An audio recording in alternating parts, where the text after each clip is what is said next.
Welcome back.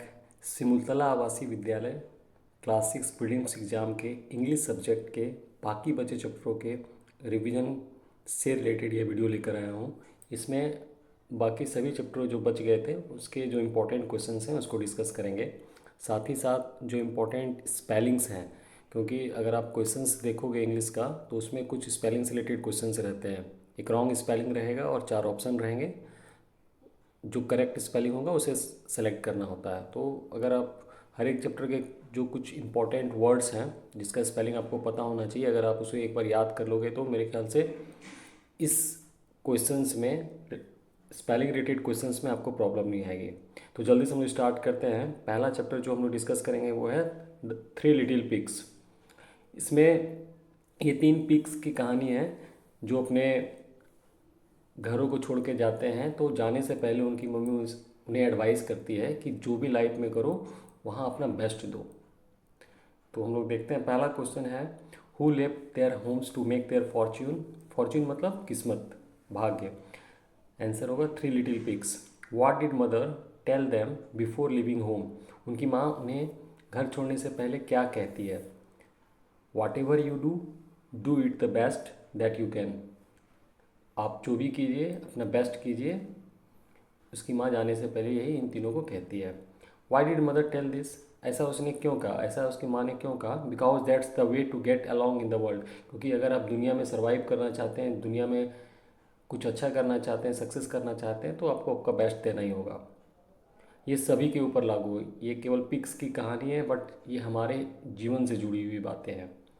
How did the first little pig build his house. Straw.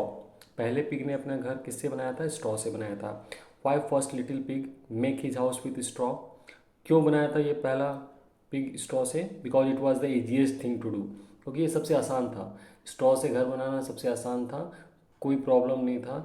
तो इसने अपनी mummy के कहे हुए एडवाइस को नहीं माना, क्योंकि अगर आप अपना बेस्ट दोगे तो उसमें मेहनत करना होगा। और ये इसने बिना मेहनत किए स्ट्रॉ से आसानी से एक छोटा सा घर बना लिया था। तो इसने अपनी माँ की बातों को फॉलो नहीं किया। How did the second pig made his house. Sticks. दूसरे पिग ने कुछ थोड़ा सा मेहनत किया, स्ट्रॉ से स्टिक्स पे गया, तो ये भी ज़्यादा मजबूत हाउस नहीं होता है। इसने भी अपनी माँ के कहे हुए बातों को फॉलो नहीं किया। How did third pig made his house. Bricks. Third pig ने ब्रिक से, ईंटों से अपने घर का निर्माण किया। Who came at one night. एक रात इन तीनों के घर पे कौन आता है, बिग बैड वॉल्फ, एक भेड़िया आता है। Who love to eat piggies. Wolf. Who invited his mother. तो इस बीच कहानी क्या होता है, वो फर्स्ट पिग के घर जाता है, वॉल्फ उसको खा लेता है क्योंकि उसका घर जो है स्ट्रॉ से बना होता है। फिर वो सेकंड पिग के घर जाता है, उसको वो खा लेता है क्योंकि उसका भी घर काफ़ी मजबूत नहीं होता है, स्टिक से बना होता है।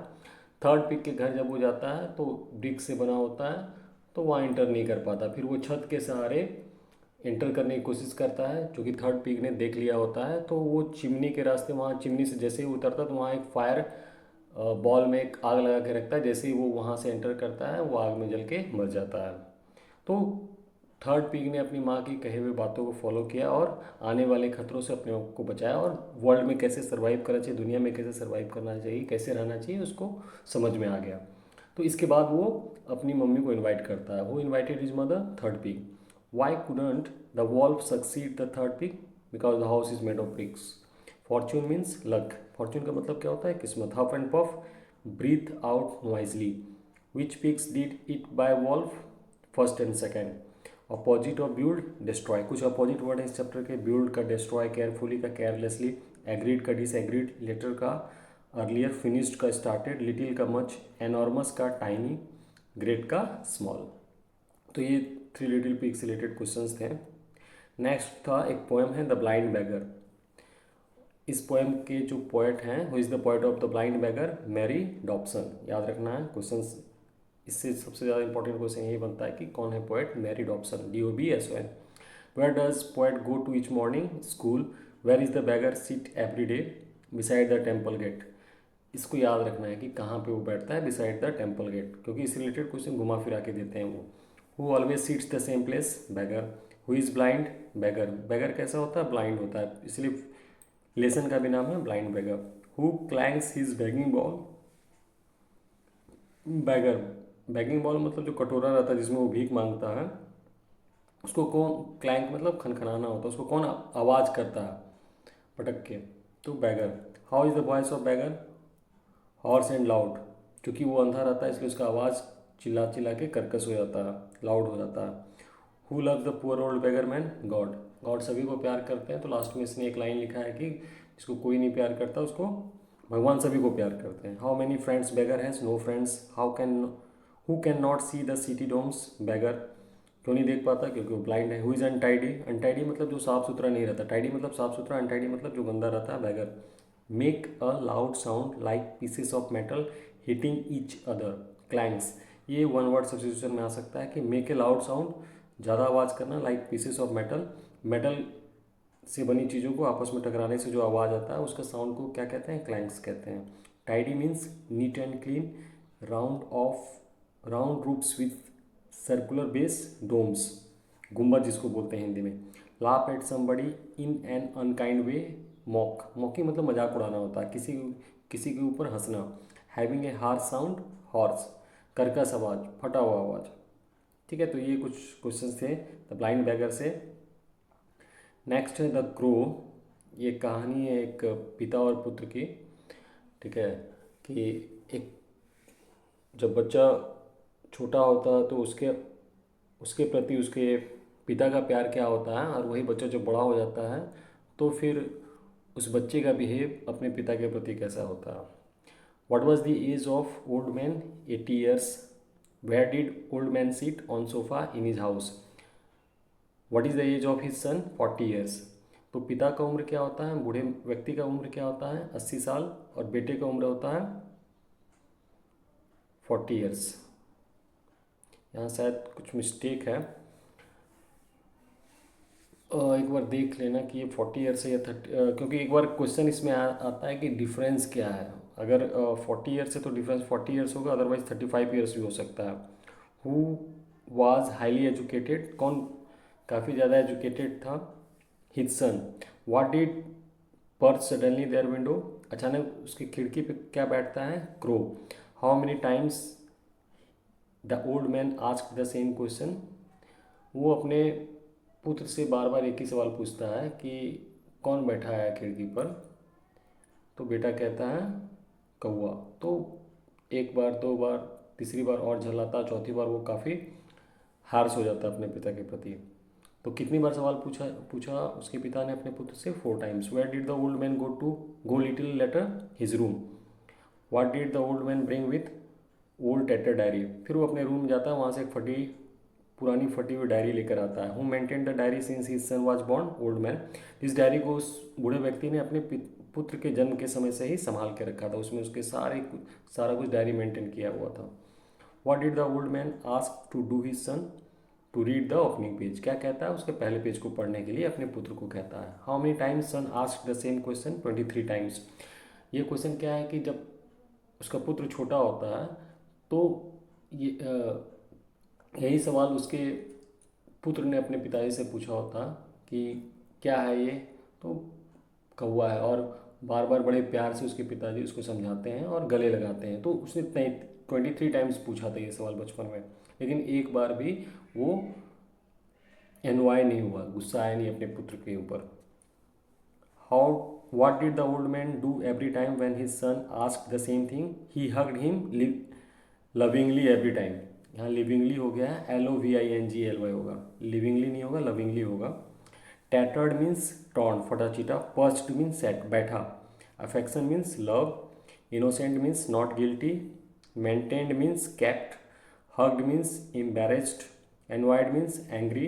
Rework means unkind. रिफ्यूजल। ये कुछ इंपॉर्टेंट मीनिंग थे। ठीक है, इसको याद रखिएगा। अगला जो चैप्टर है वो द क्रोकोडाइल्स एडवाइस है, लास्ट चैप्टर है ये बस फिगर से रिलेटेड कहानी दिया गया है जिसको आपको देख के समझना है, लेकिन इससे क्वेश्चंस आते हैं। Where does crocodile live? Crocodile कहाँ रहता था? लिव रिवर में। Who doesn't know to swim? Fox. दोनों दोस्त थे, ठीक है, फॉक्स और क्रोकोडाइल। एक बार फॉक्स को भूख लगता है तो उसका मित्र बताता है कि नदी के उस पार रैबिट्स काफ़ी सारे हैं, तो हम लोग जाके शिकार कर सकते हैं। क्योंकि फॉक्स लैंड एनिमल होता है, वो ज़मीन पे शिकार कर सकता है, तो जब वो नदी पार कर रहा होता है तो नदी के अंदर काफ़ी मछलियाँ होती है, जिसे देख के फॉक्स कहता है कि क्यों ना ये मछलियाँ खाई जाए। उसके मित्र ने एडवाइस भी किया होता है, देखो तुम लैंड एनिमल हो, तुम्हें ज़मीन पे शिकार करना आता है, ये पानी में तुम शिकार नहीं कर पाओगे। लेकिन उसने अपने दोस्त के एडवाइस को नहीं सुना और पानी में कूद पड़ता है। उसे स्विमिंग करना नहीं आता था, बट एक अच्छे मित्र के भांति क्रोकोडाइल ने उसकी हेल्प करी और उसकी जान बचाता है। Whom did crocodile invite? Fox. Who is a land animal? Fox. What were lords in the river? Fish. Who was very clever? Fox. Who rescued the fox? Crocodile. Who was wiser? Crocodile. Who knows how to hunt on a land? Fox होगा, H यहाँ extra लग गया है। What created problem for the fox? Not heading to the crocodile's advice. What is the moral of the story? There is no point in advising fools. एक moral story ये भी है इसका कि मूर्खों को सलाह देना बेवकूफ़ी है। There is no point in advising fools. What did crocodile and fox decide to hunt? Rabbits. Who wanted to catch the fishes? Fox. Who fell prey to greed? Fox. Who were two friends? Fox and crocodiles. Who was tempted to see the fishes? Fox. Who jumped into the water? Fox. Who warned the fox not to hunt in water? Crocodile. Who began to sink in water? Fox. Sink मतलब डूबना, कौन पानी में डूबने लगता है? Fox. Which is an evil? Greed. लालच जो है एक राक्षस के भांति होता है। Heed means pay attention to. Rescues means saves from danger. ये मीनिंग आ सकता है, खतरों से बचाना, रेस्क्यू। कुछ अपोजिट वर्ड थे इसमें, बहुत इंपॉर्टेंट है। FOES फोर्स, फेंट, मिस्ड, कॉट, ये दोनों, ये सारा पास्ट टेंस में है। मिस होता तो प्रेजेंट होता, मिस्ड ईडी लगा हुआ है तो कैच का काउट हो जाएगा। False, true, endangered, rescued, ignore, heed, ignore का याद रखना है, HWD heed. ROSE rose, fell. यहाँ रोज जो है ना गुलाब वाला नहीं है, राइज का पास्ट फॉर्म है, ठीक है। फेल मतलब फॉल का पास्ट फॉर्म है, गिरना। Sinking means going below the surface of water, डूब जाना। Ashore means on the shore और land. Warn means in form of danger. Created means made, ठीक है, क्रिएटेड मीन्स मेड। तो ये कुछ इंपॉर्टेंट क्वेश्चन थे आपके बुक्स के लेसन्स के, और यहाँ पे ये लास्ट चैप्टर था, और ये बुक से रिलेटेड सारा क्वेश्चन लगभग मैंने करवा दिया है। अगर आप इसे पढ़ोगे तो बुक से तो मुझे नहीं लगता एक भी क्वेश्चन छूटना चाहिए।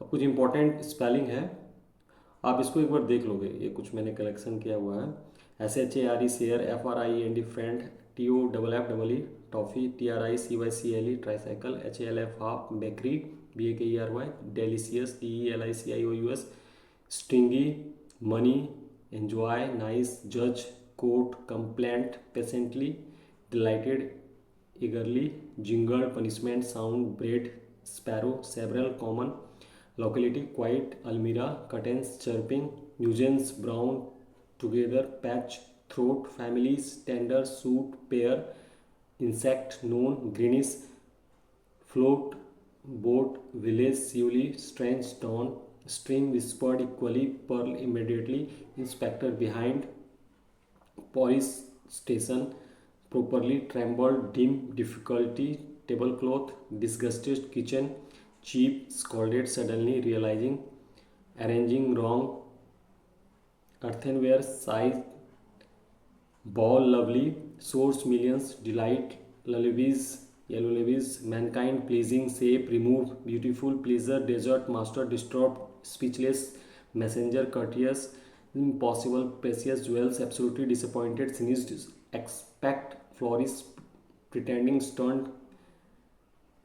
ये कुछ मिस्टेक है, कैपिट यहाँ लिखा हुआ है, कुछ तो मिस है हुआ है यहाँ पे, ठीक है, देख लेना एक बार बुक में। ग्रास ऊपर, horribly, creatures, music, grains, remembered, hungry, reason, content, scurrying, bustling, ignore, severe, larder, wondered, irritated, hall, enough, sufficient, gather, miracle, strength, appreciating, enduring, gaze, ability, patience, soothe, unfailing, unselfishly, Jesus, supper, income, invitation, couple, vegetable, Christ, afraid, beggar, extra, hungry, dream, overheard, butter, shouted, anger, neighbor, matter, retorted, bouncing, spoil, spaced, smashed, beans, cucumber, little, fortune, before, whatever, straw, easiest, first, second, sticks, bricks, piggies, wolf, of course, cattle, splash, trouble, chimney, temple, always, clank, horse, voice, storm, smoke, 80, highly educated, purse, minutes, understand, maintained, innocent, affection, irritated, annoyed, diary, expression, irritation, rebuff, tatter, rescues, heed, assort, warning, crocodile और surface. तो ये कुछ important spelling का collection था, आप इसको एक बार जरूर याद कर लें, स्पेलिंग से रिलेटेड क्वेश्चंस रहता है। तो इस वीडियो के बाद एक और वीडियो में ग्रामर से रिलेटेड इसमें बताऊंगा, जो आपके ज़्यादा क्वेश्चंस आपके ग्रामर से ही रहते हैं। अगर 30 क्वेश्चन है तो मान के चलिए 15-15 का रेशो नहीं रहता है, कुछ ज़्यादा क्वेश्चंस ग्रामर से रहते हैं, तो वो उस पर ज़्यादा फोकस करने की ज़रूरत है। ठीक है, तो उससे रिलेटेड एक वीडियो और मैं बनाऊंगा, आप उसको ज़रूर देखें। ठीक है, थैंक यू।